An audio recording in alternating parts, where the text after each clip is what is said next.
মের 10 তারিখে কি ঘটাইলেন রাব্বানা হায়রে কি ঘটাইলেন রাব্বানা কলিজার ফাটিয়া যাইব শুনিলে তার ঘটনা। আমি নবী তায়েফের জমিনে কষ্ট করেছি, আমি নবী উহুদের প্রান্তরে দান মুবারক শহীদ করেছি, আমি নবী বদরের প্রান্তরে কষ্ট করেছি, খন্দকের জমিনে কষ্ট করেছি, তাবুকের জমিনে কষ্ট করেছি। ইসলাম প্রচারের জন্য, আল্লাহর দ্বীন জমিনে কায়েম করার জন্য আমি দয়াল নবী রাহমাতুল লিল আলামিন কত পরিশ্রম করেছি, কাফেরদের আঘাতে ঝরঝরিত হয়েছি। ইহার প্রতিদান স্বরূপ আমি তোমাদের কাছে কিছুই চাই না, ইহার প্রতিদান স্বরূপ আমি তোমাদের কাছে কিছুই চাই না, ইল্লা হ্যাঁ তবে চাই মাওয়াদ্দাতা ফিল কুরবা। আমি নবী চাই একমাত্র আমার আহলে বায়াতের মুহাব্বত। চিৎকার মেরে বলেন না সুবহানাল্লাহ। আমার আল্লাহ বলেন নবী গো আপনি প্রতিদান স্বরূপ কিছুই চান না, আপনি চান আপনার আহলে বায়াতের মুহাব্বত। আপনি নবী জানেননি আপনার আহলে বায়াতকে আমি আল্লাহ তাআলা কত মর্যাদা দিয়েছি, আপনার আহলকে আমি আল্লাহ তাআলা কত স্পেশালিটি দিয়েছি। আল্লাহ তাআলা পবিত্র কোরআনুল কারীমের মধ্যে বলেন ইন্নামা ইউরিদুল্লাহু লিইউযহিবা আনকুমুর রিজসা আহলাল বাইত ওয়া ইউতাহহিরাকুম তাতহীরা। আল্লাহ তাআলা বলেন নিশ্চয় আমি আল্লাহ তাআলার ইরাদা হলো, আমি আল্লাহ তাআলার ইচ্ছা হলো আমার নবীর আহলে বায়াতের উপর থেকে সমস্ত নাপাকি দূর করতে। অতঃপর আমি আল্লাহ তাআলা আমি নবীর আমার নবীর আহলে বায়াতের উপর থেকে সমস্ত নাপাকি সমস্ত অপবিত্রতা এমন ভাবে দূর করে দিলাম, আমি আল্লাহ তাআলা তাদেরকে ওয়ায়ুতাহহিরাকুম তাতহীরা পবিত্র থেকে আরো পবিত্র বানায়া দিলাম। চিৎকার মেরে বলেন না সুবহানাল্লাহ। নবীর পরিবার নবীর আহল ওনারা তো এমনিতেই পবিত্র, ওনারা তো এমনিতেই পাক, ওনারা তো এমনিতেই সমস্ত নাপাকি থেকে মুক্ত। তারপরে আল্লাহ তাআলা তাদের স্পেশালিটি মর্যাদা বর্ণনা করার জন্য, তাদের মর্যাদা বর্ণনা করার জন্য আমার আল্লাহ কয় ওনারা তো এমনিতেই পবিত্র ছিলেন, আমি আল্লাহ তাআলা তাদেরকে আরো পবিত্র বানায়া দিলাম। তার মানে সমস্ত নাপাকি থেকে সমস্ত গুনাহ থেকে সমস্ত অন্যায় থেকে আমার নবীর আহলে বায়াত সম্পূর্ণরূপে পৌত পবিত্র। চিৎকার মেরে বলেন না সুবহানাল্লাহ। এবার আমাদেরকে জানতে হবে নবীর আহলে বায়াত কারা, নবীর আহল কারা, নবীর পরিবার কারা, কাদের ব্যাপারে আয়াত নাজিল হয়েছে। আমার দয়াল নবী রাহমাতুল লিল আলামিনের নসল থেকে নবীজির নিকটাত্মীয় যারা আছেন ওনারা সবাই কিন্তু আহলে বায়াতের অন্তর্ভুক্ত, ওনারা সবাই কিন্তু আহলে বায়াতের সদস্য।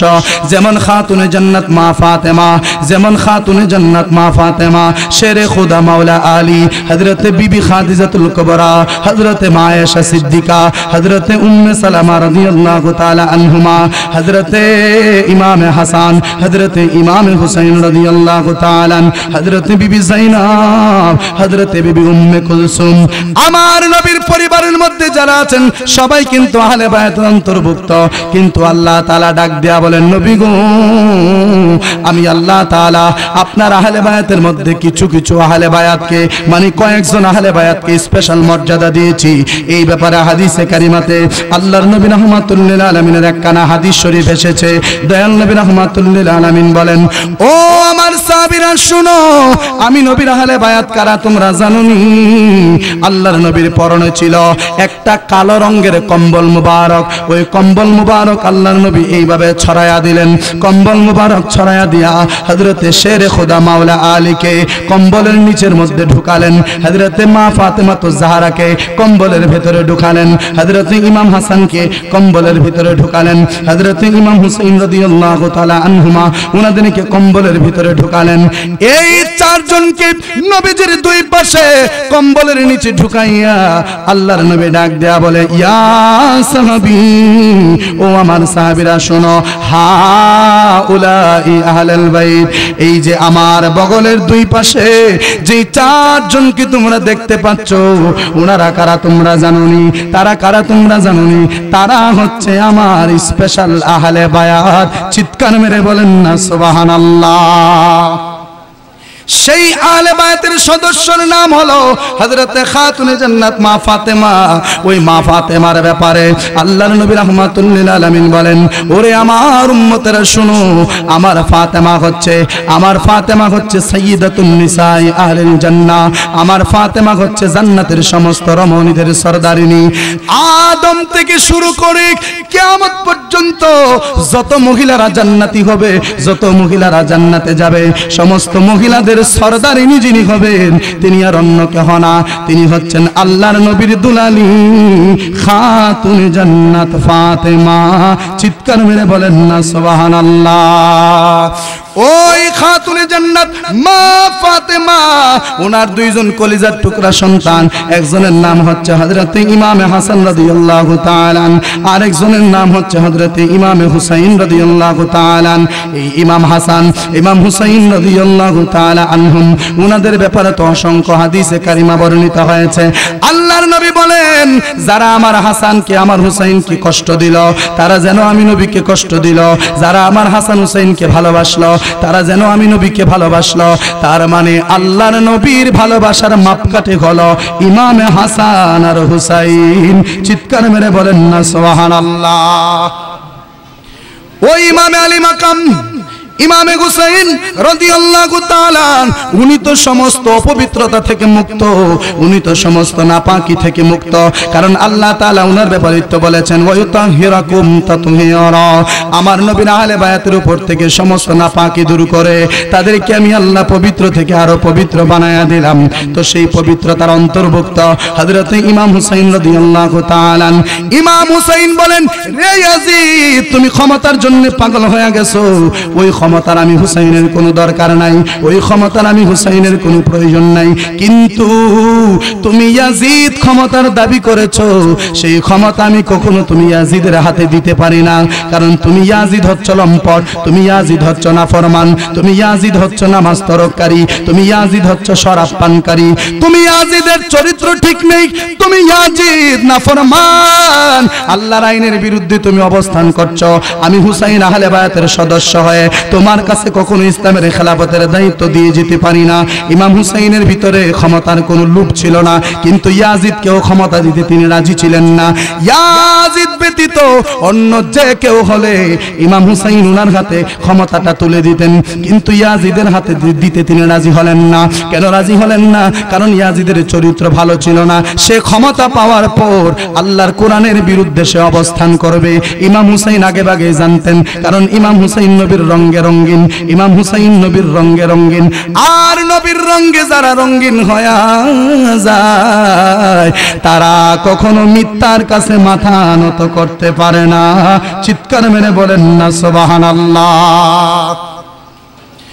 ও বাবা, ইমামে হাসানের ব্যাপারে নবী বলেন, ওরে আমার উম্মতেরা শুনুন, আমার বড় নাতি হযরতে ইমামে হাসান রাদিয়াল্লাহু তাআলা, আমার এই নাতি কি করবে জানুনি?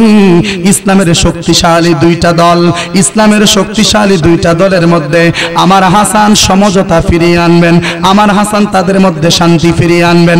দুইটা দলের মধ্যে মারাত্মক ধরনের একটা বিভক্তি দেখা যাবে, ওই বিভক্তি থেকে আমার নাতি ইমাম হুসাইন মুক্তি দান করবেন। আমার নাতি হুসাইন সেই বিভক্তি থেকে তাদেরকে একত্র করবেন। সেই একত্রতাটা কোনটা? সেই দুইটা বড় বড় দল কোনটা? একটা দল হচ্ছে হযরতে আমিরে মুয়াবিয়া রাদিয়াল্লাহু তাআলা আনহুর দল, আর একটা দল হচ্ছে শেরে খুদা মাওলা আলীর দল। এই দুইটা দলকে হযরতে ইমামে হাসান একত্র করে দিয়েছিলেন। চিৎকার মেরে বলেন না সুবহানাল্লাহ। ও আমার সোনার চন্দ্রমণি, ইমাম হাসানকে যারা শহীদ করলো, ইমাম হুসাইনকে যারা শহীদ করলো, ইমামে আলী মাকাম ইমাম হাসান ইমাম হুসাইন রাদিয়াল্লাহু তাআলা আনহুমাদেরকে যারা শহীদ করলো, হযরতে আলী আকবর রাদিয়াল্লাহু তাআলা আনহুকে যারা শহীদ করলো, আলী আসগরকে যারা শহীদ করলো, হযরত ইমাম কাসিমকে যারা শহীদ করলো, হযরত ইমাম আব্বাস রাদিয়াল্লাহু তাআলা আনহুমাদেরকে যারা শহীদ করলো, তারা কোনো হিন্দু ছিল না, তারা কোনো বৌদ্ধ ছিল না, তারা কোনো বিধর্মী ছিল না। মনের মধ্যে বড় কষ্ট লাগে, যদি বুঝতাম যে হিন্দুরা ইমাম হুসাইনকে শহীদ করছে মেনে নিতাম, যে তারা হুসাইনের মর্যাদা সম্পর্কে আর কি বা জানে। যদি অন্য কোনো ধর্মের মানুষ তাদেরকে শহীদ করত, মনটারে একটা বুঝ দিতে পারতাম যে তারা তো হুসাইন সম্পর্কে জানে না, জানলে তারা এমনটা করত না। কিন্তু যারা শহীদ করেছে তারা কোনো বিধর্মী ছিল না, তারা কালেমার বিরুদ্ধে ছিল না, তারা লা ইলাহা ইল্লাল্লাহর কালেমা জবানে পড়েছে, মুহাম্মদুর রাসূলুল্লাহ তারা জবানে পড়েছে, 5 ওয়াক্ত নামাজ তারা পড়েছে, রমজানের রোজা রেখেছে, ইসলামের বিধানগুলি পালন করেছে। তাদের মাথায় টুপি ছিল, তাদের পরনে পাঞ্জাবি ছিল, তাদের তুথাই নবীর সুন্নত দাড়ি ছিল, তাদের পকেটে মিসওয়াক ছিল, তাদের পকেটে তাসবিহ ছিল। তারা নবীর উম্মত দাবিদার হইয়া কারবালার জমিনে ইমাম হুসাইন রাদিয়াল্লাহু তাআলা আনহুর শির মুবারক দেহ থেকে আলাদা করে দিল। কারবালার জমিনে ইমাম হুসাইন রাদিয়াল্লাহু তাআলা আনহুর শির মুবারক দেহ থেকে আলাদা করে দিল। এত পাষাণ তারা কিভাবে হতে পারলো, এত নির্দয়া তারা কিভাবে হতে পারলো? এতে স্পষ্ট হয়ে যায় তারা হচ্ছে আহলে বায়াতের দুশমন। হাত তুলে বলেন ঠিক না বেঠিক? ওটা সংগঠিত হয়েছিল, সেইখানে এক পক্ষ ছিল ইমাম হুসাইন, আরেক পক্ষে ছিল ইয়াজিদ, এক পক্ষে ছিল হুসাইন, আরেক পক্ষে ছিল ইয়াজিদ, এক পক্ষে হুসাইনের বাহিনী, আরেক পক্ষে ইয়াজিদের বাহিনী। এখন কেউ যদি বলে কারবালার জমিনে ইয়াজিদের কোনো দোষ ছিল না, ইয়াজিদের কোনো অপরাধ ছিল না, এবার আপনারা বলেন তাদের কি এটা বলা লাগবে যে হুসাইনের দোষ? যদি বলে ইয়াজিদের দোষ নাই, পক্ষ তো দুইটা, পক্ষ তো আর তিনটা না, পক্ষ দুইটা। যদি বলে ইয়াজিদের দোষ নাই, দোষটা পরোক্ষভাবে কার গায়ে গিয়ে পড়ে? ইমাম হুসাইনের গায়ে। তো ইমাম হুসাইনের ব্যাপারে আল্লাহ কয় হুসাইন সমস্ত অপবিত্রতা থেকে মুক্ত। তো হুসাইন তো কখনো মিথ্যার সাথে থাকতে পারে না। ইমাম হুসাইন সত্যের পক্ষে ছিলেন, ইয়াজিদ মিথ্যার পক্ষে ছিলেন। ইয়াজিদ চেয়েছিলেন যে করে হোক মসনদ আমাকে দখল করতে হবে। হুসাইনের দাবি ছিল প্রয়োজনে ইয়াজিদের হাতে জীবন দিয়ে দেব, তবুও ইয়াজিদের কাছে আমি আল্লাহর নবীর পবিত্র খেলাফত তুলে দিতে পারি না। কথা ঠিক না বেঠিক? আজকে আমরা কি করি? ইয়াজিদের পক্ষ নিয়ে ইমাম হুসাইনের দোষ খোঁজার জন্য চেষ্টা করি। কার দোষ খুঁজেন? যার সর্ব অঙ্গে আল্লাহর নবী লক্ষ লক্ষ বার চুমু খেয়েছেন। যারা হজ করছেন, যারা হাজী সাহেব, কাবা শরীফের পাশে একটা পাথর আছে, যেই পাথরটার নাম হলো হাজরে আসওয়াদ। ওই হাজরে আসওয়াদ কালো পাথর, ওই পাথরটার এত পাওয়ার, যেই পাথরের মধ্যে টুট লাগায়া চুমু দিলে জীবনের গুনাহগুলি পাথর চুষে নেয়। সুবহানাল্লাহ বলেন না?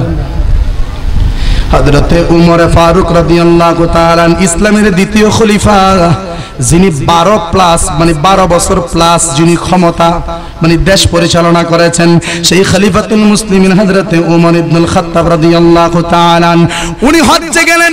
হজ্জে গিয়ে হাজরে আসওয়াদের পাশে দাঁড়াইয়া হাজরে আসওয়াদকে উদ্দেশ্য করে বলতেছে, ওরে পাথর, তোর তো কোনো দাম ছিল না, তোর তো কোনো মর্যাদা ছিল না, মানুষ তোরে সুমাইতো না, কিন্তু আমি উমরও তোরে সুমাইতাম না। কেন তোরে আমি উমর সুমা দেওয়ার জন্য আসছি জানোসনি? কারণ আমি উমর সচক্ষে দেখেছি বিদায় হজের সময় আমার দয়াল নবী তোরে চুমু দিছে। আমার নবী তোরে চুমু দেওয়ার কারণে আমি উমর আজকে তোরে চুমু দেওয়ার জন্য আসলাম, কারণ তুই পাথরের দামটা বেড়ে গেছে আমার নবীর ঠোঁট মুবারক লাগার কারণে। সুবহানাল্লাহ বলেন না? আমি আমার নবীর ঠোঁট মুবারক লাগার কারণে তুই পাথরের দাম বাইরা গেছে। আমি আমার নবীর ঠোঁট মুবারক লাগার কারণে আজকে তোর এত দাম, তুই মানুষের গুনাহ চুষে নেস। ওরে পাথর, তোরে আমি কোনোদিন চুমা দিতাম না, কেন দেই জানোসনি? আল্লাহর নবী তোরে চুমা দিছে এই জন্যে। এবার আপনাদের কাছে আমি জানতে চাই, আল্লাহর নবী একবার যে পাথরে চুমা দিছে, একবার চুমা দেওয়ার কারণে পাথরের দাম যদি এত বাইরা থাকে, যেই ইমাম হুসাইনের বদনে আল্লাহর নবী একবার না, দুইবার না, 100 বার না, 200 বার না, 1000 বার না, 2000 বার না, হাজার হাজার লাখ লাখ বার যেই দেহে আল্লাহর নবীর ঠোঁট মুবারক লাগছে, ওই দেহের দাম কম না বেশি? পাথরে একবার চুমা দিলে পাথরের দাম যদি এত বাইরা যায়, হুসাইনের বদন মুবারকে যদি আল্লাহর নবী এত 1000 বার চুমু দিয়ে থাকেন, ওই হুসাইনের দাম তো হাজরে আসওয়াদের চাইতে আরো বেশি। সুবহানাল্লাহ বলেন না। ওই পাথরের চাইতে তো হাজরে আসওয়াদের চাইতে তো আল্লাহর নবীর নাতি ইমাম হুসাইনের দাম বেশি। যেই দেহের মধ্যে কোটি কোটি বার আল্লাহর নবী চুমু দিয়েছেন, ওই দেহের মধ্যে সাবার হয়ে গেল ইয়াজিদ বাহিনীর একটা লম্পট, যার নাম ছিল সীমার। ওই সীমার সেই দেহের উপরে উঠে বসে গেল, সেই দেহ থেকে কল্লা মুবারক আলাদা করে দিল, দেহ থেকে শির মুবারক আলাদা করে দিল। ইমাম হুসাইনের দেহের উপরে যখন সীমার সাবার হয়ে বসে গেল, গলার মধ্যে তরবারি চালাচ্ছে, কিন্তু গলাটা তো কাটতে পারতেছে না। গলার মধ্যে তরবারি চালাচ্ছে, কিন্তু গলা তো কাটবে দূরের কথা, পশম পর্যন্ত কাটতে পারতেছে না। সীমার ব্যর্থ হয়ে গেল। ডাক দেয়া কো হুসাইন, আমার হাতে যেই তরবারিটা দেখতে পাচ্ছ, এই তরবারি এত ধার, যেটা দিয়া হাজার মানুষ কুবাইলেও ধার নষ্ট হবে না, কিন্তু ওই তরবারি দিয়া তোমার গলার মধ্যে আমি ফুঁচাচ্ছি, কিন্তু তোমার গলাটা কেন কাটতেছে না? হুসাইন ডাক দিয়া কয়, ওরে সীমার, কিভাবে তুই আমার গলা কাটবি? কিভাবে তুই আমার গলা কাটবি? আমার নানা ভাই যখন জানতে পারলেন যে আমি হুসাইনকে কারবালার জমিনে শহীদ করে দেওয়া হবে, আমার নানা ভাই আমার সর্বাঙ্গের মধ্যে সবচাইতে বেশি আমার গলার মধ্যে চুমু খেয়েছে। আমার নানা ভাই যেই গলার মধ্যে চুমু দিছে, ওই গলা কোনোদিন তরবারের আঘাতে কাটতে পারে না। ওরে সীমার, আমি বুঝতেছি তুই আমার গলা না কাইটাও ছাড়বি না, তো কাটতেই যদি চাস, তোর মনের মকসুদ যদি তুই পূরণই করতে চাস, আমি হুসাইন রে উফুর করে গর্দান দিয়া তরবারি চালা। আরো জোরে বলেন না আল্লাহু আকবার। হুসাইন কয়, যদি আমার গলা কাটতেই চাস তাইলে উফুর করে গর্দান দিয়া তরবারি চালা, তাইলে দেখবে কেটে গেছে। ইমাম হুসাইনকে উফুর করে যখন গর্দান দিয়া তরবারিটা চালালো, ইমাম হুসাইনের দেহ থেকে শির মুবারক আলাদা হয়ে গেল।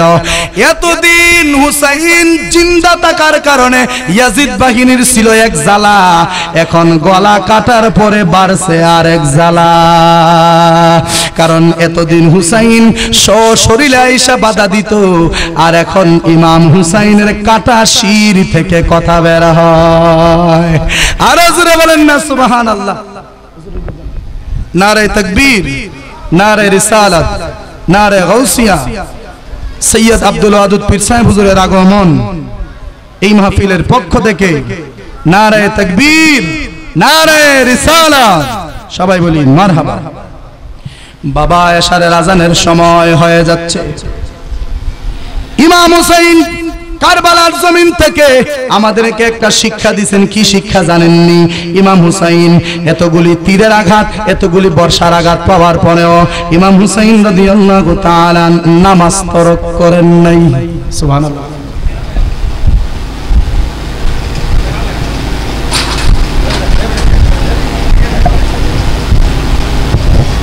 এত আঘাতে জর্জরিত হওয়ার পরেও ইমাম হুসাইন সীমারের কাছে অনুমতি চেয়েছিলেন, সীমার, আমাকে তো তুমি শহীদ করে দিবাই, তো একটা কাজ করো, আজকে তো জুমার দিন, তো আমি তো জুমার নামাজটা পড়তে পারি নাই, আমাকে তুমি 2 রাকাত নামাজ পড়ার সুযোগ দাও। অথচ শরীরে রক্ত বলতে কিচ্ছু নাই, সব ঝরে গেছে, শরীর থেকে রক্ত ঝরে গেছে, তারপরেও তিনি নামাজ পড়তে চায়। আর আমরা সাধারণ যে কোনো একটা অজুহাত পাইলেই নামাজ ছাইরা দেই। এটা হুসাইনের আদর্শ হতে পারে না। ইমাম হুসাইনের আদর্শ হলো জীবন যদি চলে যায় তারপরেও নামাজ ছাড়া যাবে না। দুনিয়ার মানুষদেরকে ইমাম হুসাইন দেখায়া দিলেন, আমি হুসাইন যদি তরবারির নিচে থাইকাও নামাজ পড়তে পারি, উম্মত তোমরা কোনদিন নামাজ ছাইরো না। চিৎকার মেরে বলেন না সুবহানাল্লাহ। মুহররমের 10 তারিখে কি ঘটাইলেন রাব্বানা, হায়রে কি ঘটাইলেন রাব্বানা, কলিজার ফাটিয়া যায় গো শুনিলে তার ঘটনা, কলিজার ফাটিয়া যায় গো শুনিলে তার। হাসান শহীদ জহরেতে, হুসাইন শহীদ কারবালায়, হায়রে হুসাইন শহীদ কারবালায়, জয়নুল আবেদিন বন্দি গো হইল এজিদের জেলখানায়, জয়নুল আবেদিন বন্দি গো হইল এজিদের জেলখানায়। মুহররমের 10 তারিখে কি ঘটাইলেন রব্বানা, হায়রে কি ঘটাইলেন রব্বানা, কলিজা মোর ফাটিয়া যায় গো শুনিলে তার ঘটনা, কলিজা মোর ফাটিয়া যায় গো শুনিলে তার। জয়নুল আবেদিন কেন্দে বলে আমি ঘরে রহিব না, হায়রে আমি ঘরে রহিব না, পানির পিপাসায় শহীদ বংশ আমার প্রাণে সহে না। মুহররমের 10 তারিখে কি ঘটাইলেন রাব্বা, হায়রে কি ঘটাইলেন রব্বানা, কলিজা মোর ফাটিয়া যায় গো শুনিলে তার ঘটনা, কলিজা মোর। এত মানে দুঃখজনক ঘটনা আর কোনোদিন ঘটবে না। বাবা আমার সময় শেষ, আজান হয়ে যাবে, আমি আমার কথাটা শেষ করে দিচ্ছি। ইমাম হুসাইন যদি এই অবস্থায় থাকাও নামাজ পড়তে পারে, আমরা নামাজ পড়ার দরকার আছে না নাই? আছে না নাই?